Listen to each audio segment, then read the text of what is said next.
Hey, good morning, YouTube and Facebook. It's Jeffrey with Howells Carpet Cleaning. We are doing some Harmony Point carpet cleaning today, and in the particular home that we're in right now, we're getting it ready to go on the market for sale. So we're going through and we're just going to give everything a very thorough cleaning. What we're dealing with here are 3 bedrooms upstairs, this little adjoining hallway. We have a stairway, and then like a family room down below, and we'll get to that when we get to it. However, I do want to point out one thing that we do when we do our walkthrough and vacuum and everything.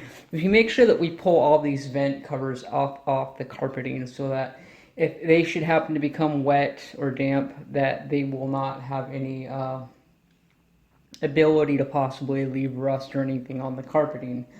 It's just one thing that we do to try to be as careful and as cautious as we possibly can during the carpet cleaning process. And again, like I said, we're in Harmony Point, Oregon today, near Happy Valley, and we're going to get this place all cleaned up and ready to go on the market and looking absolutely beautiful. So make those realtors happy and do the best job that you possibly can, and we make picture perfect looking rooms so that when the new possible buyers come walking through, they'll be blown away by how awesome the carpeting looks. The first phase of the carpet cleaning process that we take is a good thorough vacuum throughout the entire house to get as much of the debris, loose debris, up and out of the carpeting as we possibly can. It just prevents it from all turning to mud when you're going through with the steam cleaning. So this is a very critical measure that we take. It also gives us time to thoroughly examine all the carpeting for any like special treatment or spot removal that needs to be done as well.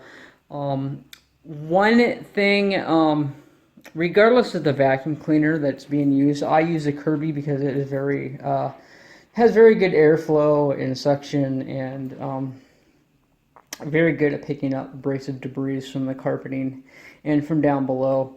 But any vacuum that has the ability to adjust the height, the optimal height to be set at is to raise the vacuum cleaner up all the way as high as it will go, turn the vacuum cleaner down, and begin lowering the vacuum cleaner down click by click until you hear that beater bar make contact with the carpet, and then you drop it down one more after that. And that right there is generally the optimal setting for pretty much any vacuum cleaner that's on carpeted floors. And it would behoove one to readjust for every different carpet type that you're on. It does change, especially if you're going from like a pallet carpeting with a padding to like a Berber carpeting or something like that. It's obviously you're going to have to set the vacuum cleaner a lot lower to work on the Berber carpets. But the whole idea is just to create airflow and cause those little mini earthquakes to occur with the beater bar, causing that agitation on the carpeting. It causes debris and sand and stuff like that to kind of bounce around, and then hopefully your vacuum generates enough vacuum and suction power to pick all that stuff up out of the carpet. That's what the Kirby is good for. It bounces that stuff around and it snatches it right up, no problem. So we're just going to go ahead and go through the entire house, beginning with a pre-vacuum.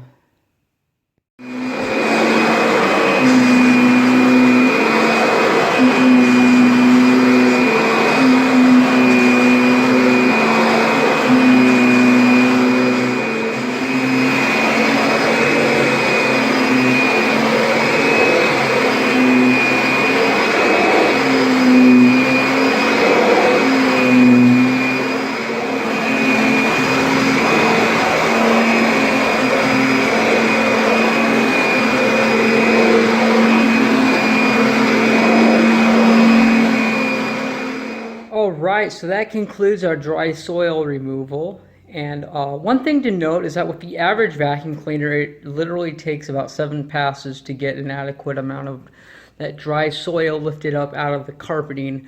With the Kirby vacuum cleaner and other commercial style vacuums that generate a lot of vibration and have a lot of suction and are pretty strong. They don't necessarily take 7. They probably get by with, you know, maybe even 1 or 2 passes. I try to at least do a double pass on everything. In filthy conditions, which this is pretty nice, this isn't bad at all, I just do, you know, a double pass and overlapping vacuum over it.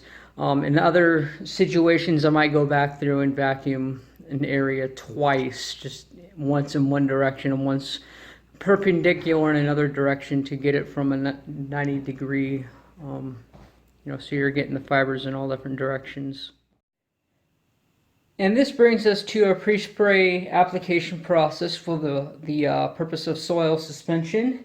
And what I do is I always, upon evaluating the carpets to be cleaned, I check out the soil content types that we're going to be cleaning up in the house, and then I go make up our pre-spray. A lot of guys walk around with a one-size-fits-all pre-spray in their truck, and that's what they pretty much use on everything regardless. And then, you know, I can't say exactly what people do, but my practice is that I just make it up on site as we go. And I do pretty much have a staple cleaner, and then I do modify it with additional properties to fit whatever it is that we're cleaning. This here is a pretty good basic thorough pre-spray that we're going to put down on all the carpeting. It'll be safe on the nylon. And then it'll be agitated. And what I'm probably going to do here, because we offer both mechanical and manual agitation, is lightly soiled as things are up here. I think I'm just going to opt for the manual agitation process, which is using a broom. So what's going to happen is that we're going to put this, generously apply this pre-spray to the surface of the carpeting, then I'll go get a carpet rake and I will agitate it into the carpet fibers, and what that will do is help to emulsify and break down any residue that might be in the carpeting, as well as loosening up any dirt and things attached to the carpet fibers themselves.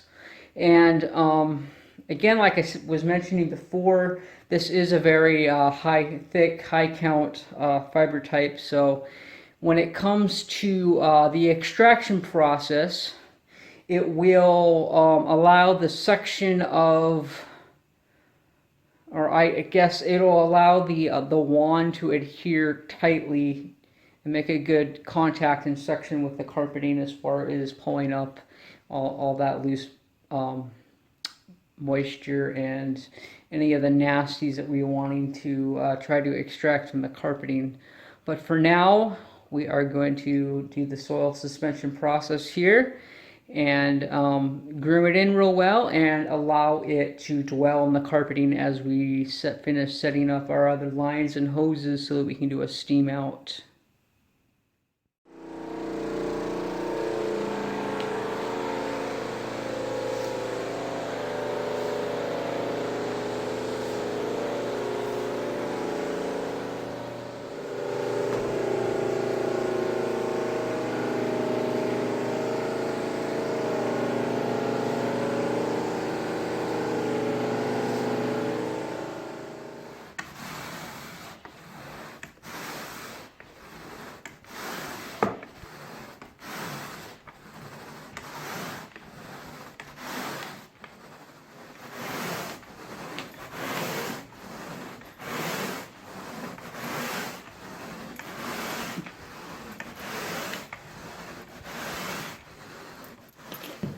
Alright, so up to this point we did pre-spray this one bedroom here, this little adjacent hallway here, and the master bedroom in there. Of course we are staging equipment in here, so we'll hit this bedroom next once we can play a little bit of musical chairs and move some of this equipment out of here.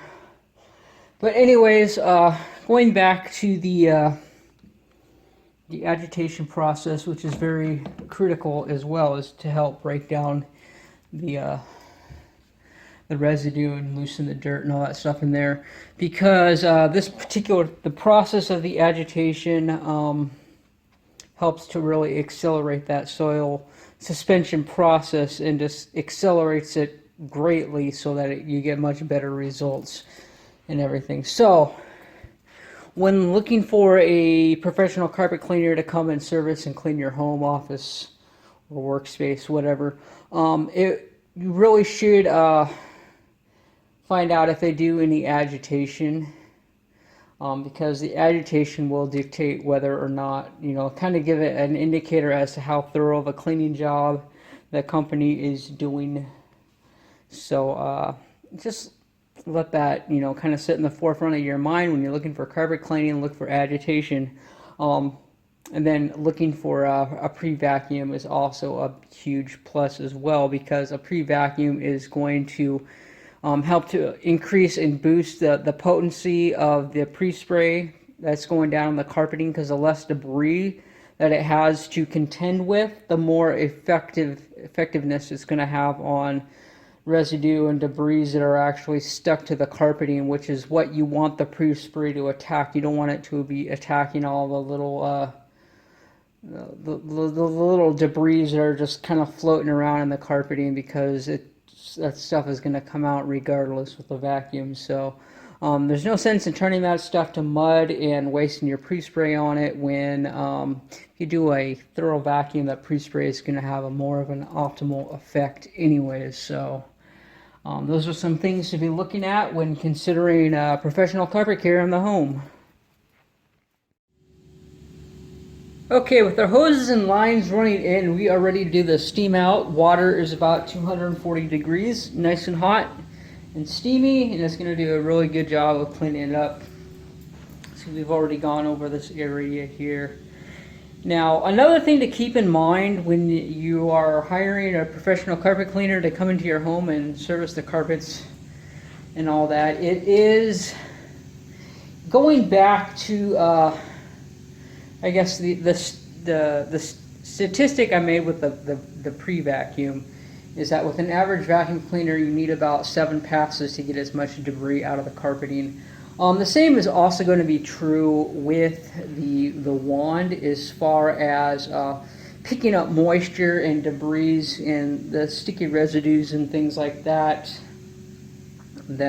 pre-spray and agitation release from the carpeting. Sure, there are a lot of carpet cleaners that are both, so we get the carpets dried in like 2 hours.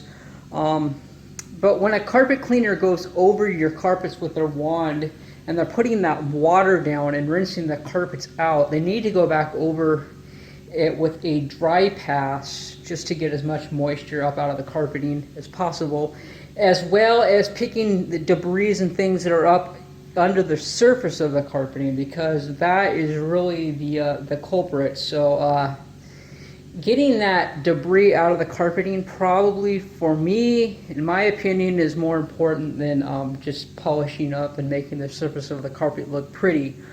So one thing that I do, IICRC specifications say that there should be at least 2 dry passes, meaning when you go over it once with water, you should go over it 2 more times with no water, with just plain suction to pull out as much moisture as you can. I like to play with physics and chemistry a little bit. I like when I'm doing agitation, especially mechanical agitation in more nasty situations. This situation pretty much applies as well. I like to turn down the pressure, the water pressure on the truck down to like maybe 300 psi or so. And I like to extract a little bit faster than normal, because we're not having to be extremely thorough with the rinse. We're just needing to get the nasty stuff up off the carpeting just to give it a rinse. But then I like to do a semi-quick, not super fast, triple dry pass. And what that triple dry pass is going to do is going to remove tons and tons of the moisture. And because it is a little bit faster pace doing it that way, not only are we getting out more of the debris than if we were just to do a single dry pass, but the carpeting, from my tests, the carpeting dries in like 45 minutes. So the triple dry pass at double speed, when you're mixing it in with agitation, you're turning down the pressure on the truck, so the water's not coming up, blasting out quite nearly as hard.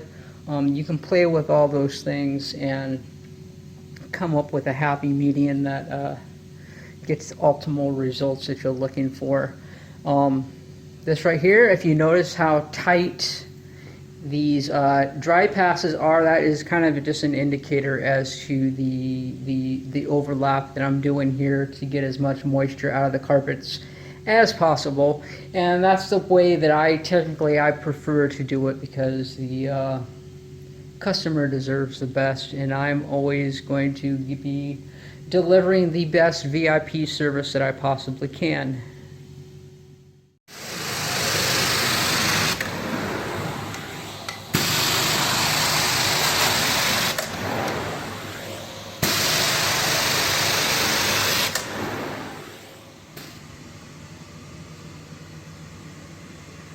So upon a very thorough extraction process, the icing on the cake occurs when we take our nap setter broom and we go through and we rake out all of these nasty shark tooth patterns that are all over the place, so that when the owner or a potential customer comes walking through the room, they can look at the carpeting and it looks like no one has even touched it. It looks pristine and in excellent condition.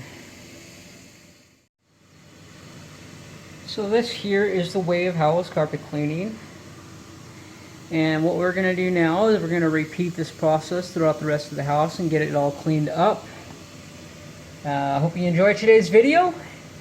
And if you have any questions or comments, please be sure to leave them in the comment space below, and I will answer them to the best of my ability. God bless and have a great day. Bye-bye.